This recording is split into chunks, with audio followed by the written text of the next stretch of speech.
अरे वा मित्रांनो, उद्या शुक्रवार 13 मार्च 2026 आणि उद्या आकाशात खतरनाक ग्रह संयोग तयार होतोय. कुंभ राशीत सूर्य, मंगळ, राहू आणि वक्री बुध एकत्र. चंद्र धनु राशीत गोचर करतोय. याचा अर्थ कम्युनिकेशन, पैसा आणि प्रोफेशनल निर्णयांत अचानक गोंधळ, गैरसमज आणि नुकसान होण्याची शक्यता. त्यामुळे फक्त 3 राशींनी जरा जास्त सावध राहायला हवं. पहिली, कर्क राशी. ऑफिसमध्ये अचानक पॉलिटिक्स, गैरसमज, ईमेल, मेसेज, डिजिटल काम करताना एकदा नाही 2दा तपासा. दुसरी, सिंह राशी. पार्टनरशिप आणि आर्थिक निर्णय घाईघाईत घेऊ नका.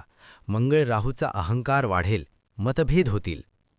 तिसरी, मीन राशी. अचानक खर्च, जुने बिल, आरोग्य खर्च, आर्थिक ताण येऊ शकतो. मित्रांनो, उद्याचा दिवस वाईट नाही, पण सावध राहणं खूप गरजेचं आहे. कोणताही मोठा निर्णय घेण्यापूर्वी 2दा विचार करा. संयम ठेवा. ग्रह फक्त संकेत देतात, निर्णय आपल्या हातात असतो. अनुभव आला तर कमेंटमध्ये सांगा.